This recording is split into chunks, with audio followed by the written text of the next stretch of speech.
नमस्कार दोस्तों।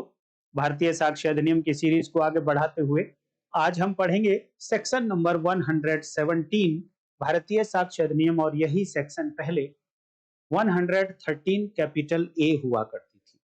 और ये सेक्शन ओरिजिनल जो 1872 का इंडियन एविडेंस एक्ट था उसमें नहीं थी।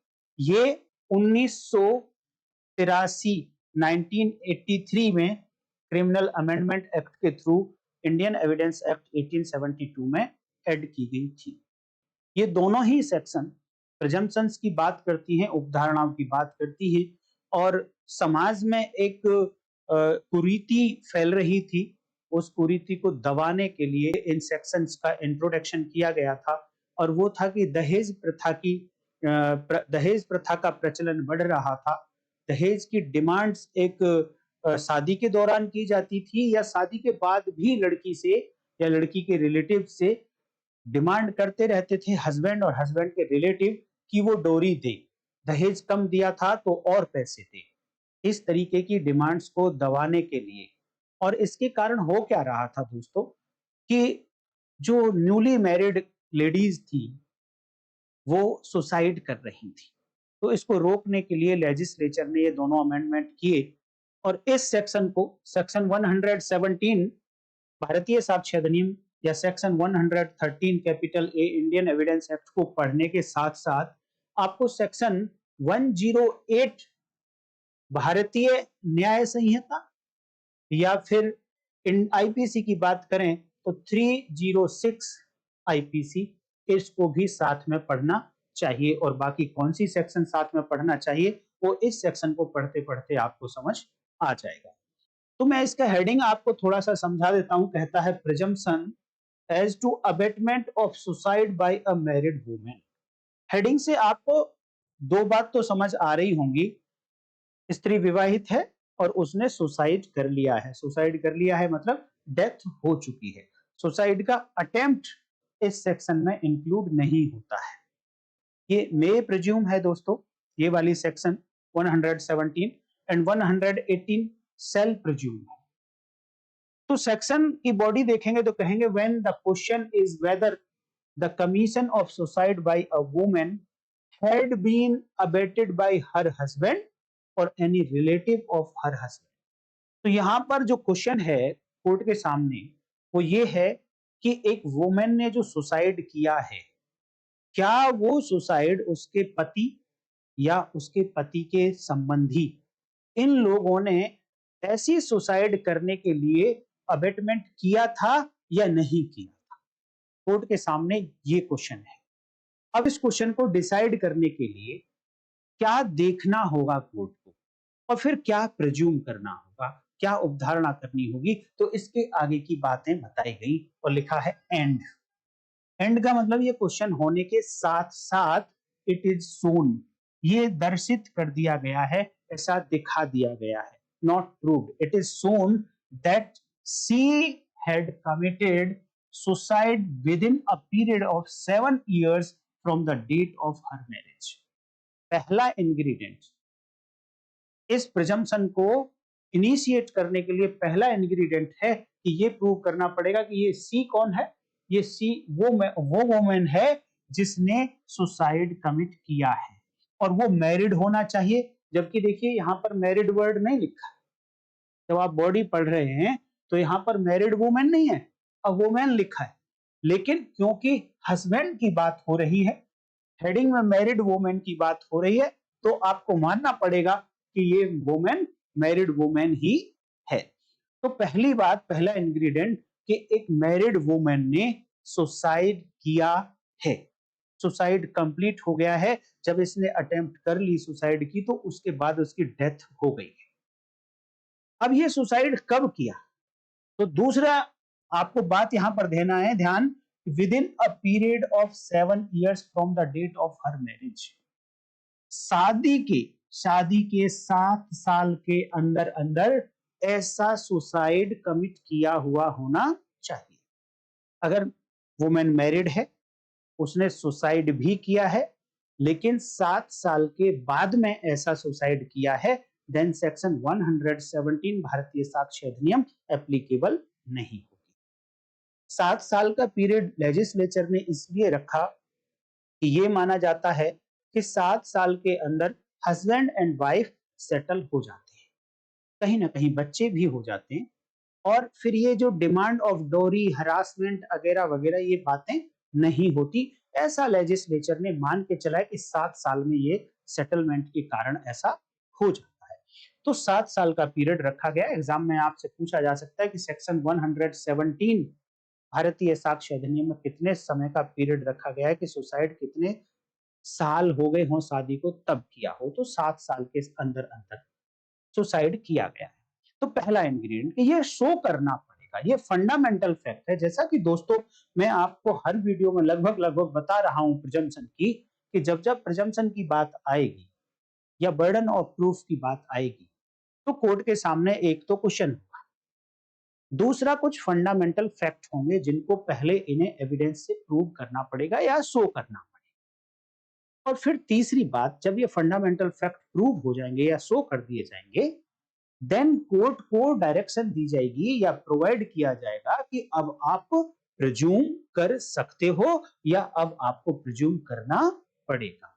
हर प्रिजम्पशन की सेक्शन में, हर बर्डन ऑफ प्रूफ की सेक्शन में ये तीन बातें आपको खोजनी पड़ेगी कि पहला वो क्वेश्चन क्या है कोर्ट के सामने, फिर वो फंडामेंटल फैक्ट क्या है जिनको प्रूव करना पड़ेगा या शो करना पड़ेगा, देन वो तीसरा फैक्ट क्या है जिसको कोर्ट प्रिज्यूम करेगा या प्रिज्यूम को करना ही पड़ेगा या प्रिज्यूम कर सकता है। दूसरा इंग्रेडिएंट दैट, ये शो करना है, it is shown that her husband, उसका पति या सच रिलेटिव ऑफ हर हस्बैंड या उस पति के रिलेटिव्स। ये सच रिलेटिव, जब जब सच वर्ड आए तो थोड़ा सा आपको अटेंशन करनी है, तो सच कहां से आया है। कोर्ट के जो सामने क्वेश्चन है कि उसके पति ने या उसके पति के रिलेटिव्स ने अबेटमेंट किया है या नहीं किया है, तो उसका पति तो एज इट इज आ गया। सच रिलेटिव्स का मतलब जिनके ऊपर एलिगेशन है, ऐसे रिलेटिव हस्बैंड के जिनके ऊपर एलिगेशन है कि उन्होंने अबेटमेंट किया या नहीं किया, तो ऐसे relatives had subjected her to cruelty. अगला इंग्रेडिएंट है कि उसके पति ने, अगर उसके पति के ऊपर आरोप है तो उसके पति ने, या फिर इसके पति पर आरोप नहीं है तो पति के रिलेटिव्स के ऊपर आरोप है तो फिर पति के रिलेटिव्स ने, या फिर दोनों पर आरोप है, दोनों का क्वेश्चन चेक करना है कोर्ट को, तो फिर दोनों ने इस लेडी को जिसने सुसाइड किया शादी के 7 साल के अंदर अंदर उस पर क्रूरता की थी, उस पर क्रूएल्टी की थी, ऐसा भी शो कर दिया गया है। तो ये तीन बातें शो हो जाने के बाद अब कोर्ट क्या प्रिज्यूम करेगा, the court may presume, that means यहां पर कोर्ट की डिस्क्रिशन है कि वो प्रिज्यूम कर ले या ना करे। The court may presume having regard to all other circumstances of the case. इसको आपको भूलना नहीं है, जनरली सभी लोग इस फ्रेज को भूल जाते हैं। कोर्ट को प्रिज्यूम करने के लिए बोला गया है, लेकिन कब साथ में बोला गया है, having regard to all the circumstances of the case. Presume करने से पहले केस के जो दूसरे और सर्कमस्टांसेस, परिस्थितियां हैं, उन पर भी ध्यान देने के बाद कोर्ट में presume that such suicide had been abetted, such suicide had been abetted by her husband or by such relative of her husband। अर्थात कोर्ट ये मान सकती है कि ऐसी ऐसी लेडी के पति ने या उस पति के रिलेटिव्स ने इस लेडी को सुसाइड कमिट करने के लिए अबेट किया था, दुष्प्रेरण किया था, ऐसी प्रिजम्पशन कोर्ट कर सकती है। मैंने जब आपको बर्डन ऑफ प्रूफ के बारे में बेसिक बातें बताई थी, तो ये कहा था कि एक होता है बर्डन ऑफ प्रूफ, एक होता है ओनस ऑफ प्रूफ और एक होता है reverse burden of proof. Burden of proof कहां से शुरू होता है कि हर व्यक्ति को जिसके ऊपर आरोप लगा है, जब तक उसको गिल्टी प्रूव नहीं कर दिया जाता, तब तक ऐसे हर व्यक्ति को इनोसेंट माना जाएगा, अपराधी नहीं माना जाएगा। इसको कहा जाता है प्रिजम्पशन ऑफ इनोसेंस। हर व्यक्ति के साथ प्रिजम्पशन ऑफ इनोसेंस अटैच होती है और ये जनरल प्रिंसिपल है प्रिजम्पशन। कोर्ट को मानना ही पड़ेगा कि ये व्यक्ति इनोसेंट है जब तक कि उसको एविडेंस के थ्रू, ट्रायल के थ्रू प्रूव ना कर दिया जाए कि हाँ इस व्यक्ति ने अपराध किया है। तो क्योंकि हर व्यक्ति को इनोसेंट प्रिज्यूम किया जाता है तो इसीलिए बर्डन ऑफ प्रूफ प्रोसिक्यूशन के ऊपर होता है कि वो बियॉन्ड ऑल रीजनेबल डाउट ये प्रूव करे कि हाँ इसने अपराध किया है, अर्थात उस अपराध को बनाने वाले सभी इंग्रेडिएंट्स को विद एविडेंस प्रोसिक्यूशन प्रूव कर दे। देन ये जो प्रिजम्पशन ऑफ इनोसेंस थी इसको विड्रॉ कर लिया जाएगा। अब वो गिल्टी प्रूव हो गया है। इसी बीच अगर किसी पर्टिकुलर फैक्ट को प्रूव करने की बात आती है, केवल एक फैक्ट को प्रूव करने की बात आती है, तो फिर ऐसे फैक्ट को प्रूव करने का जो ओनस होगा वो उसी व्यक्ति के ऊपर होगा जो व्यक्ति इस पर्टिकुलर फैक्ट की एग्जिस्टेंस को असर्ट करता है, कहता है कि ऐसा पर्टिकुलर फैक्ट विशेष तथ्य है जिसका अस्तित्व है, आप मान लीजिए। कोर्ट को ऐसा कहता है तो कोर्ट कहती है यस, आप मेरे से इसका अस्तित्व मानने के लिए कह रहे हैं तो आप ही एविडेंस लेकर आइए। तो जहां एक पर्टिकुलर फैक्ट को प्रूव करने की बात आती है तो वहां पर ओनस शिफ्ट हो जाता है, पूरे के पूरे इंग्रेडिएंट को डिस्प्रूव करने की बात यहां नहीं होती है। एक्यूज अगर सभी इंग्रेडिएंट्स में से एक इंग्रेडिएंट को डिस्प्रूव कर देगा तो उसका जो ओनस था उसने अपना डिस्चार्ज कर दिया है ओनस को। लेकिन जो प्रिजम्पशन ऑफ इनोसेंस होती है कुछ मायनों में लेजिस्लेचर एक्सप्रेसली प्रोविजन बनाकर उसको विड्रॉ कर लेता है। जैसे कि यहां पर कहा गया कि अगर मान लो ये प्रिजम्पशन नहीं होती और केस होता अबेटमेंट टू सुसाइड का बाय अ मैरिड वुमेन और क्या उसके हस्बैंड ने ऐसा अबेटमेंट किया है तो उसके लिए बीएनएस में सेक्शन है 108। अगर ऐसा सेक्शन भारतीय साक्ष्य अधिनियम में नहीं होता तो इंग्रेडिएंट, हर एक इंग्रेडिएंट 108 का जो बनता है बीएनएस का, उसे बीएनएस में उसको प्रोसिक्यूशन को प्रूव करना पड़ता। लेकिन यहां पर प्रिज्यूम क्या किया जा रहा है, डायरेक्ट। देखिए मोस्टली सेक्शंस में प्रिज्यूम करने के लिए जो डायरेक्शन दी जाती है या कहा जाता है वो किसी फैक्ट को प्रिज्यूम करने के लिए कहा जाता है। लेकिन कुछ सेक्शंस में कहा जाता है कोर्ट को कि आप प्रिज्यूम कर लीजिए कि इस पर्टिकुलर व्यक्ति ने वो ऑफेंस किया है। ऑफेंस को प्रिज्यूम करने की बात कहते हैं।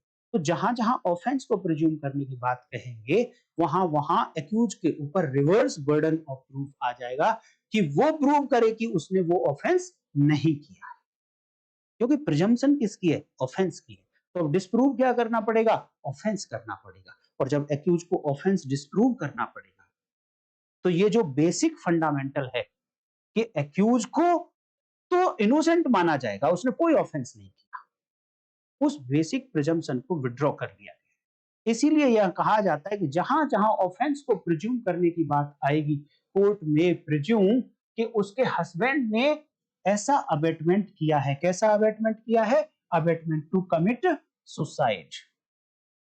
अब यहां पर उसको मान लिया गया कि ऑफेंस किया, इट मींस अब उसके ऊपर जो बर्डन आ रहा है कि तुम प्रूव करो कि तुमने ये ऑफेंस नहीं किया है, इसको कहते हैं रिवर्स बर्डन ऑफ प्रूफ।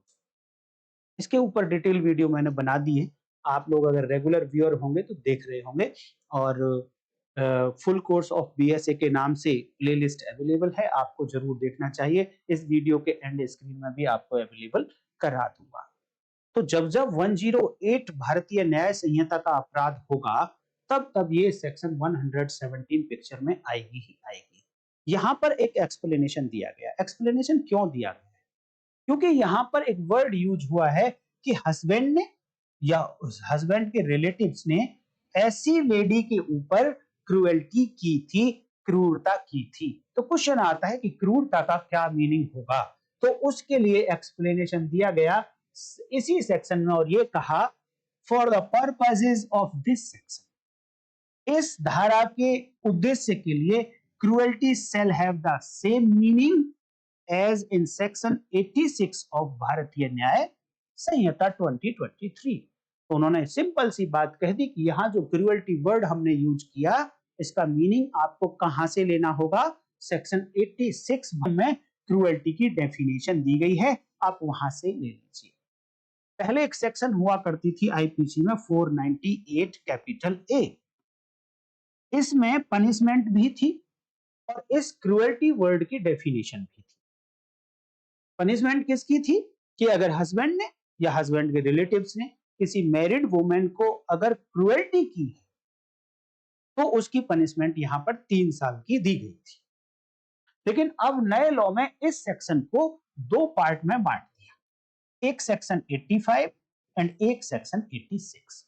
85 में तो जो 498 ए का जो मेन पार्ट था, जहां पर cruelty bye husband and his relative को पनिशेबल बनाया गया था, वो पार्ट केवल अब सेक्शन 85 बीएनएस में हो गया है। और इसी में सेक्शन 498 आईपीसी में एक एक्सप्लेनेशन दिया गया था और उस एक्सप्लेनेशन में एक्चुअल में क्रूएल्टी की डेफिनेशन दी गई थी। तो अब इस एक्सप्लेनेशन वाले पार्ट को सेक्शन 86 बना दिया गया है और वहां पर क्रूएल्टी की डेफिनेशन दी गई है। तो जब जब आपको इस सेक्शन में क्रूएल्टी क्या होगा क्या नहीं होगा, तो आपको सेक्शन 86 देखनी ही पड़ेगी। दिखाऊंगा मैं अभी आपको, और टाइम नहीं बचेगा तो फिर दूसरी वीडियो में दिखाऊंगा, बट इससे रिलेटेड कुछ बातें मैं और करना चाहता हूं। इस सेक्शन में कुछ वर्ड्स यूज हुए जिनका मीनिंग आपको समझना पड़ेगा इस सेक्शन को पूरा जानने के लिए। तो सबसे पहली बात, एक वर्ड यूज हुआ है यहां पर सुसाइड। सुसाइड का मतलब होता है कि खुद ही किसी व्यक्ति ने प्रयास किया मरने का और मर गया, ये होता है सुसाइड, आत्महत्या हिंदी में कहेंगे। एक वर्ड यूज हुआ है अबेटेड। अबेटेड का मतलब किसी ने अबेट किया, दुष्प्रेरण किया। तो अब क्वेश्चन आता है दुष्प्रेरण होगा क्या? दुष्प्रेरण को जानने के लिए आपको मेरे चैनल पर जाना होगा, सब्सक्राइब कर लीजिए अगर आप नए लोग हैं। तो वहां पर मैंने एक प्लेलिस्ट बनाई हुई है अबेटमेंट इन आईपीसी, और अबेटमेंट से रिलेटेड जितनी भी सेक्शंस हैं वो सब आपको उस प्लेलिस्ट में मिल जाएंगी। आप सीक्वेंस वाइज उनको देख लीजिए, अबेटमेंट के बारे में सारे कॉन्सेप्ट आपके क्लियर हो जाएंगे। और अगर आप माने सुप्रीम कोर्ट का कोई जजमेंट पढ़ना चाहते हैं अबेटमेंट के रिगार्डिंग और इससे कनेक्टेड जो दूसरी सेक्शंस हैं उनके रिगार्डिंग, तो Satvir Singh versus state of Punjab माननीय सुप्रीम कोर्ट की जजमेंट है, आप जरूर पढ़ लीजिए। वो पूरा का पूरा केस मैंने उस प्लेलिस्ट में एक वीडियो के अंदर डिस्कस किया है। इतना इंपॉर्टेंट केस है ये कि आपका माइंड ओपन कर देगा अबेटमेंट के बारे में, और बहुत सारी सेक्शंस के कॉन्सेप्ट भी क्लियर करेगा। तो आप जरूर देखिए, मैं उम्मीद करता हूं। और अबेटमेंट मैं बेसिक सी बात बताऊं तो 3 तरीके से होता है। किसी पर्सन को आप इंस्टिगेट कर दीजिए, एक तरीका ये हुआ। दूसरा होता है कॉन्स्पिरेसी में एंटर करके भी दुष्प्रेरण किया जा सकता है। और तीसरा होता है इंटेंशनली एड करके, सासे किसी की सहायता करके दुष्प्रेरण भी किया जा सकता है। जब सासे किसी की हेल्प करने की बात आती है, सहायता करने की बात आती है, तो वहां पर इंटेंशनली वर्ड यूज हुआ है। लेकिन जहां इंस्टिगेट करने की बात आती है, जहां उत्प्रेरित करने की बात आती है, वहां पर इंटेंशनल वर्ड यूज नहीं हुआ, without any qualification instigate use किया गया। ये डिटेल वीडियो आपको जरूर देखनी चाहिए। तो 3 तरीके से अबेटमेंट होता है। हस्बैंड वर्ड यूज हुआ है, इट मींस ये शादी होनी चाहिए किसी लेडी की, उसके बाद ही सुसाइड किया हो। अगर मान लो शादी का प्रोसेस चल रहा है और अभी शादी नहीं हुई है, तो उस दौरान अगर किसी लड़की ने सुसाइड कर लिया, तो क्या वो ये सेक्शन एप्लीकेबल होगी? क्योंकि अभी तक वो व्यक्ति हस्बैंड नहीं है, शादी नहीं हुई है, वो मैरिड वुमन नहीं कहलाएगी, तो ये सेक्शन भी एप्लीकेबल नहीं होगी। क्वेश्चन आता है हस्बैंड के रिलेटिव्स, तो रिलेटिव्स में कौन कौन हो सकते हैं? यहाँ कहीं भी कोई डेफिनेशन नहीं दी गई कि हस्बैंड के रिलेटिव कौन होंगे। यहाँ पर ओपन छोड़ दिया है, तो हस्बैंड का कोई भी रिलेटिव हो सकता है। बस उसके ऊपर पहली बात एक आरोप हो कि उसने ऐसा सुसाइड करने के लिए अबेट किया है, और ये बातें शो कर दी गई हो कि उसने 7 साल के अंदर अंदर, शादी के 7 साल के अंदर अंदर सुसाइड किया, एंड वो रिलेटिव ऐसे हैं जिन्होंने इस लेडी पर क्रूअल्टी की थी, देन ये सफिशिएंट होगा कोर्ट को प्रिज्यूम करने के लिए, साथ में जो दूसरे सर्कमस्टांसेस हैं उनको भी ध्यान में रखते हुए। अगली बात आता है कि ये क्रूअल्टी की तो थी, लेकिन क्या इसमें कहीं कोई टाइम लिखा है कि क्रूअल्टी कब की थी? मान लो शादी हो गई, शादी के 1 साल तक क्रूअल्टी की, नो डाउट क्रूअल्टी की, और क्रूअल्टी की डेफिनेशन जो बताई गई सेक्शन 86 में, उसमें फॉल करने वाली तरीके से ही की। अब इसके बाद कभी भी क्रूअल्टी नहीं की, ना हस्बैंड ने, ना हस्बैंड के रिलेटिव्स ने। अब शादी के 7वें साल में इस लेडी ने सुसाइड कर लिया, तो क्या ये सेक्शन एप्लीकेबल होगी?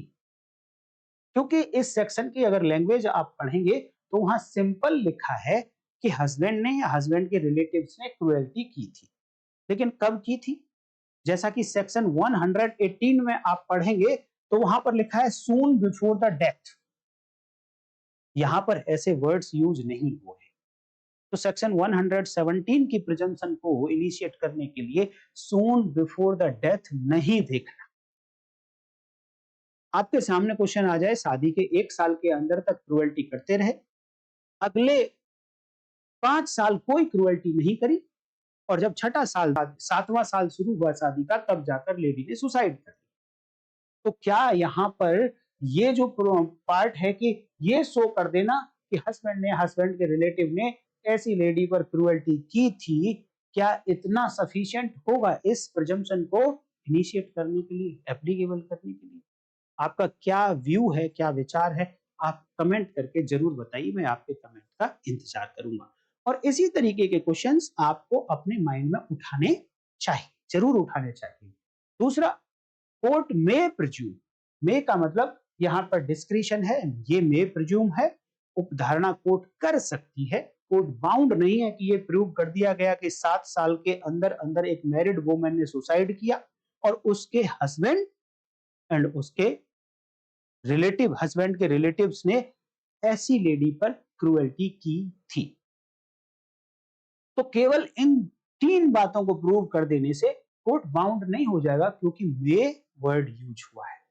और यहीं से आपको थोड़ी हेल्प मिल रही होगी ये समझने में कि क्रूएल्टी कब हुई हो, कितने दिन पहले हुई हो। वो court having regard to the all other circumstances, बाकी के सर्कमस्टांसेस को देखने के बाद कोर्ट डिसाइड करेगी कि हाँ प्रिज्यूम किया जाए या ना किया जाए। अगर कोर्ट ने प्रिज्यूम कर लिया तो अब बर्डन, रिवर्स बर्डन आ गया एक्यूज के ऊपर।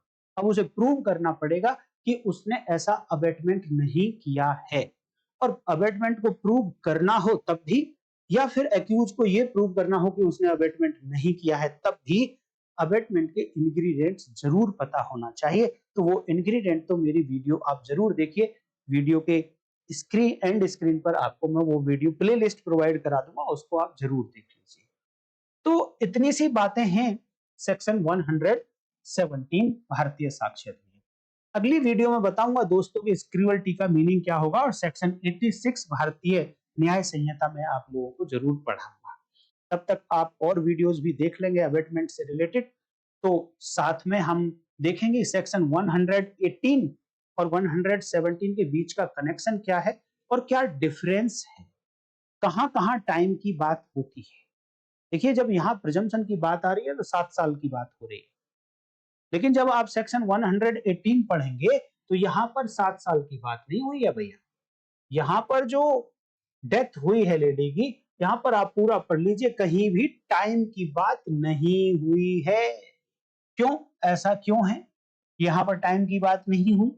अगर आप जवाब दे सकते हैं तो दीजिए, अदरवाइज आप चैनल को सब्सक्राइब कर लीजिए। अगली वीडियो में हम आपके साथ डिस्कस करेंगे। आज की वीडियो में इतना ही रखेंगे दोस्तों। नमस्कार, कल फिर मिलते हैं, तब तक के लिए जय